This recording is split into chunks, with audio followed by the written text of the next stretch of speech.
At the end of GTA 5, Franklin is faced with one of the darkest choices in the entire game.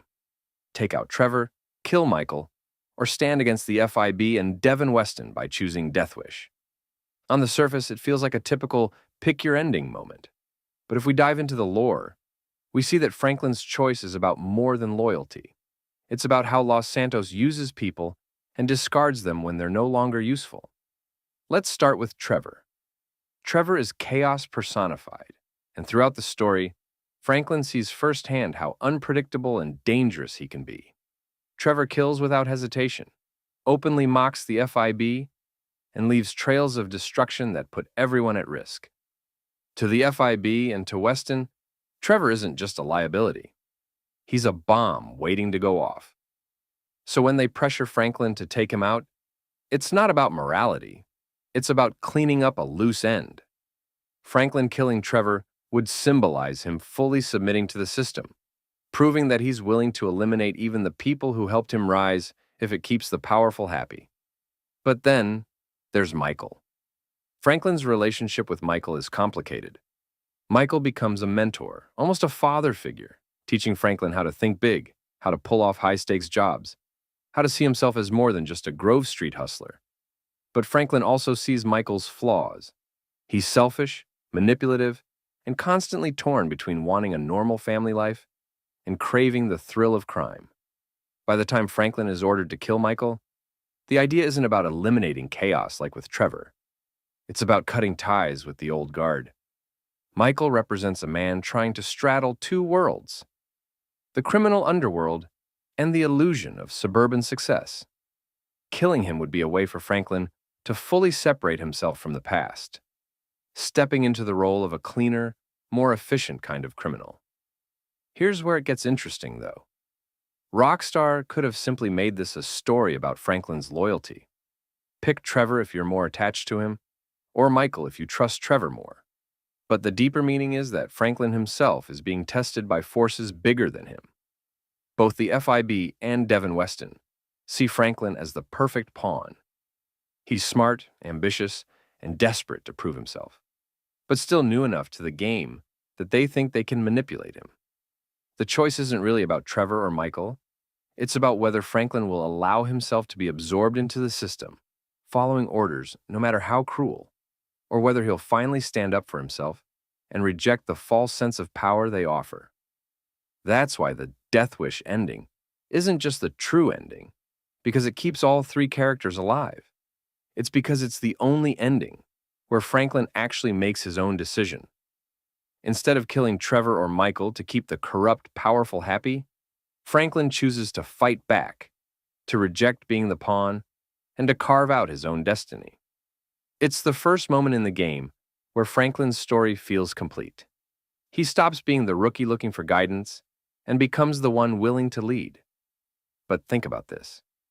The fact that the game even gives Franklin the option to betray Trevor or Michael shows us how fragile the trio's alliance always was. The entire story of GTA 5 is built on shifting loyalties, half-truths, and uneasy partnerships. Michael betrayed Trevor in Ludendorff. Trevor never forgave him. Franklin watched both of them act like father figures while dragging him deeper into a world he didn't fully understand. By the end, the FIB and Weston aren't creating new fractures. They're exploiting ones that were already there.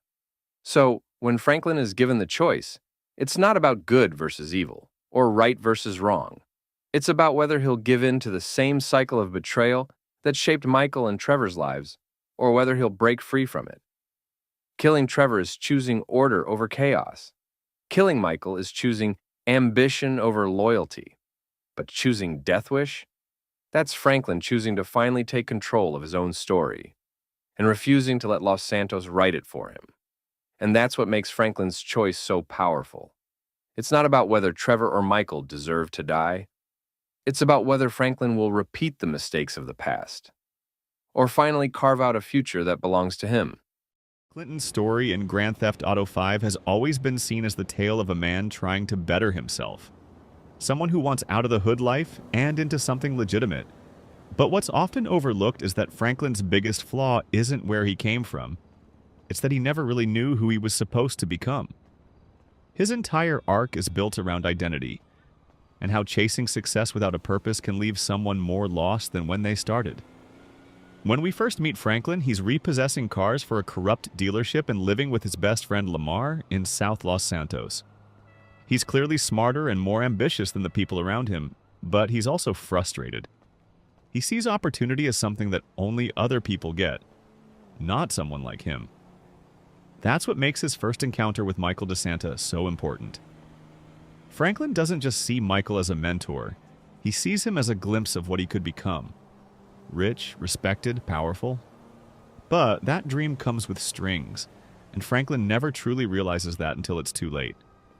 Throughout the game, Franklin slowly transitions from being independent to becoming a tool for others. Michael uses him for jobs. Lester manipulates him for his own gain, and even the FIB ropes him into conflicts he doesn't fully understand.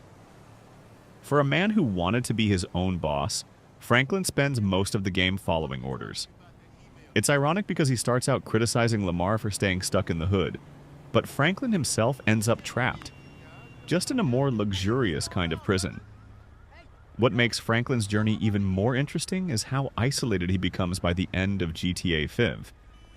He's caught between loyalty and ambition, between Lamar, who represents his past, and Michael, who represents his future. The Death Wish ending choice says it all. If you choose to save everyone, Franklin finally breaks free of the system that's been controlling him. Now, but if you choose to kill Trevor or Michael, it shows how far he's drifted, how much he's willing to sacrifice to protect his own version of success. Rockstar never gives us a clear answer, but either way, Franklin ends up losing something that mattered to him.